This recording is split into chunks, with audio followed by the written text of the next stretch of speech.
Hello guys, welcome back to my channel and thank you for stopping by. It's your boy Kiz1 and I'm here with a wonderful headline. But before that, please subscribe to my channel, like my videos and share. Let's get down to it. The Tinubu-led government replied to Obasanjo, use your remaining years to reflect on your failures as president and head of state. So I don't know what caused this kind of talk from Tinubu-led government, because this was from a place of pain. Maybe Obasanjo have said things that the government are not doing well. They now told him to use his many years to reflect on his failures as president and the head of state. But let me take you down to the article so we know the reason why they said that. So the President Bola Tinubu-led government has asked former head of state and former president Olusegun Obasanjo to use his remaining years to reflect on his failures of his government and the scandals which rocked his administration. But what I like about this is that they know that they are failures. Like, they know that they did not do anything that can bring results to Nigeria. Like, they are aware. Because for them to come and say that he should reflect on his failure, that means the Tinubu government is aware that Obasanjo's government was a failure, and then Obasanjo also knew that Tinubu government is a failure. So themselves, they know that they are all failures in this country, that they've not done anything to benefit any Nigerian. So in a statement on Monday by Bayo Ononuga, which is Tinubu's special advisor, information and strategy, the presidency, while cataloging the scandals and missteps of the Obasanjo administration, said it would be better and more advisable for former President Obasanjo to temper his self-righteousness in his public discussions regarding our nation's temporal difficulties.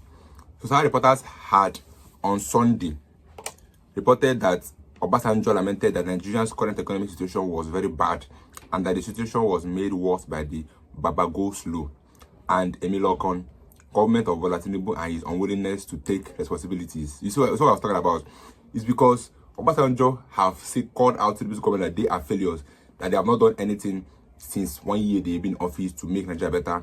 Then the Tinubu government now have to attack back and say that he should use his many years to reflect on his failures as the president of Nigeria and House of State. So Obasanjo had made this statement in his keynote address at the Chinua Achebe Leadership Forum, held on Saturday at Yale University in New Haven, Connecticut, USA. So in his speech titled Leadership Failure and State Capture in Nigeria, he expressed concern over the country's dire situation, noting as the world can see and understand, Nigeria's situation is bad. He's reacting. The Tinubu presidency said in a recent display of his characteristic self-importance, former President Olusegun Obasanjo once again took to the public stage to bestow his unsolicited wisdom on leadership and governance in Nigeria. For his lofty perch, he blamed those who served after his tenure for the nation's myriad challenges. Unfortunately, the former leader's habit of casting aspersions on every subsequent administration had developed into a recurring pastime, overshadowing the expectations of an elder statesman to join a constructive dialogue on attaining national progress. So they tried to call up Obasanjo that why did he make such statements over his subsequent, because they said that this is now what is happening in Nigeria and reigning, that any former president of Nigeria will come up and be blaming the current administration, whereas his own time was a failure. It's just like Buhari coming out to condemn Tinubu's regime, whereas his own regime was also messed up, just like this regime took it up and worsened the case instead of making it better. So in answer, this is now becoming a recurring issue in Nigeria, where the former administration will come and be blaming the current administration for the failures. Looking that they all know that they are all failures and do not have anything to offer Nigeria to make it great. Then why go for the office where you know that you don't have the capacity and the ability to deliver this great nation? So let me continue reading.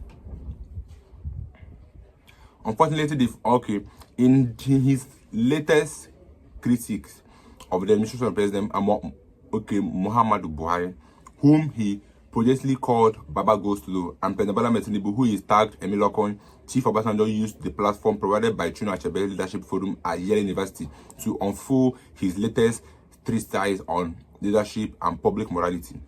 He also used the forum to write off Nigeria as a failing country. The irony of Chief Obasanjo using the platform that celebrates Achebe to sermonize on the ideals of good governance, statecraft, economic management, and corruption should be apparent and discerning minds. When he was alive, Chinua Achebe was a universally acclaimed moral, cultural, and literary icon with scant regard for Obasanjo. It is on record that Professor Chinua Achebe rejected the third highest national honor bestowed on him by the Obasanjo-led administration in 2024 on the ground that the prevalence of abuse of power, corruption, poor leadership, and in particular state-sponsored brigadage endorsed by Chief Obasanjo in Achebe's home state of Anambra. In Anambra, the former president actively supported the abolition of a sitting governor, Dr. Chris Ngige, by non-state actors led by Chris Oba, a younger brother of Obasanjo's senior age. So brazen illegality and assault on the constitution of Nigeria reached a disturbing height under the leadership of Chief Obasanjo. During Obasanjo's era, the unconstitutional impeachment of 4 governors who belonged to his party occurred. The governors impeached by minority members of the House of Assembly were Joshua Dariye of Plateau, Rashidi Ladoja of Oyo, Adeyolo Fayose of Ekiti, and Diapreo Alemian, I don't know if I can pronounce this, but if you can help me in the comment section, of Bayelsa, a man under whose watch all this egregious infraction occurred, should certainly not be the one to give any lecture on leadership and corruption. He should be taken seriously as he reeks of profound hypocrisy of the worst form. I love the way these people are exposing themselves. You see, why I keep on saying that everything hidden under the sun must be exposed. It's a must. I love the way that it's happening now. They're not exposing themselves. They say that this one is a bad government, this one is a bad government, and they're exposing every bad thing that happened during the time of Obasanjo that we ourselves not even know about. It's now maybe hearing this one. My President Obasanjo has continuously pumped himself up as the economic wizard of Nigeria, but a reality check showed he was nothing of such. He left unresolved many, if not all, of the problems of Nigeria, which he itemized in his lecture. He even recently admitted that his government made a mistake by not focusing on gas development, as the Tinubu administration does today. All oil and gas players know that Nigeria has more gas than oil. The only positive of the Obasanjo era was fiscal and monetary policy management, bowed by the consistent rise in crude oil price throughout his 8 years tenure. This rise in crude oil price started in 2000 and peaked in 2013 when it reached over $100 per barrel before it declined in 2014, which sets the oil department economy downward. The current economic crisis in all APC administration has been battling since 2015. In the product of the poor choices in economic management made by Obasanjo and the 2 successors from his party. Obasanjo prides his government on paying the $15 billion debt owed to the Paris Club. Still, it was not a wide decision as it was done when the country's critical economic infrastructures across sectors was in shambles. While oil receipts brought money into the country, Obasanjo failed to fix the deplorable federal roads or expand the national road network. He did not repair the Lagos-Ibadan Expressway, the Lagos-Abeokuta road leading to his hometown in Abeokuta, in the Ota-Idiroko road, and many others. So his administration also should have paid more serious attention to universities and polytechnics in a joint vote of no confidence in our tertiary institution. Obasanjo and his deputy Atiku Abubakar sought to profit from their weakness by establishing their private universities. As the sitting president, Chief Obasanjo abused his office to advance personal interest against the spirit and letters of our constitution when he encouraged leading businessmen, women, and government contractors to donate billions of naira for his Olusegun Obasanjo Presidential Library and Resource in Abeokuta and his Bell University in Ota. For 8 years, the Obasanjo administration made no significant investment in security by modernizing the armed forces. He did not redesign the national security architecture or change the military doctrine.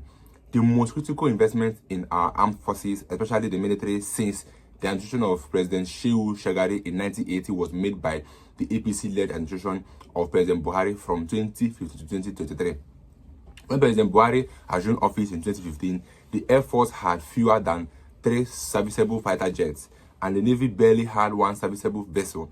Within 8 years, President Buhari acquired over 40 new fighter jets of different capabilities, including 12 Tucano jets. He also acquired naval ships to strengthen the navy. The APC administration of Buhari developed the air wings of the army and navy and changed the entire armed forces into one of the most potent fighting force in the world. President Tinubu had continued to sustain the same support and funding to the military and other security agencies. It is the reason the country is winning a multi-pronged fight against Boko Haram, terrorists, bandits, kidnappers, and other perpetrators of violent crimes. In the last year, over 400 terror and bandits kingpins have been eliminated, and thousands of Nigerians have been freed from their abductors. The insecurities has engulfed Nigeria started under the insecurity that engulfed Nigeria started under the Obasanjo administration, with militancy and kidnapping of expatriate oil workers in the Niger Delta, which later became a festering wound from which the nation has not recovered. Boko Haram, which became a violent movement in 2009, began its build-up under Obasanjo's regime. On matters of integrity, honesty, and morality in public leadership, Obasanjo is certainly not a paragon of virtue for anyone to model after. Nigerians can still remember the messy public spat between Obasanjo and his then vice, Atiku Abubakar, over PTDF money that led to a Senate public hearing in 2004. The sordid details of the public hearing included settling evidence of how Obasanjo instructed his vice president to buy sports utilities vehicles for his mistresses with PTDF funds, public funds. There was also this hilabushous bribe scandal, which the US Congress probed revealed bribe payments were made to the highest political authorities at the villa while Obasanjo was in charge.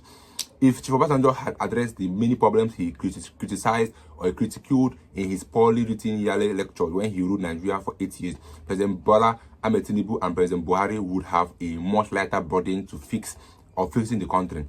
While the Tinubu administration diligently worked to overcome the country's economic challenges, it would be better and more advisable for former President Obasanjo to temper his self-righteousness in his public discussions regarding our nation's temporary difficulties. Instead, his many years would be better spent reflecting on the missed opportunities during his own time in leadership, both military head of state and civilian president. So this is exposing Obasanjo's era, that his time, that everything we are facing now, is caused. It started when Obasanjo was the president of Nigeria. That he didn't make some proper investments. One in his security, he was poor. In investment in oil, he was poor. That everything he did was very, very poor, and that's when this issue in Nigeria started. The level of insecurity started in Obasanjo's era. You heard it from the article I read with you guys. So this is exposing Obasanjo's era, and I think that's why Tinubu government took it up, because Obasanjo have no right to condemn their administration, because he himself was the beginning of the problem of Nigeria today. So he had no right to condemn anybody or give corrections, because he own turn he did nothing but to build universities, which is self and personal interest, also selfish interest, because nothing he did was in favor of Nigeria. So that was why the Tinubu government took it up and said no, that they cannot watch this happen. And that's why they see that he should take the many of his years to reflect on the failures of when he was the president and also the head of state. But I want to tell you guys, I've already watched in the comment section. I'll be seeing you in my next video. Stay tuned, guys.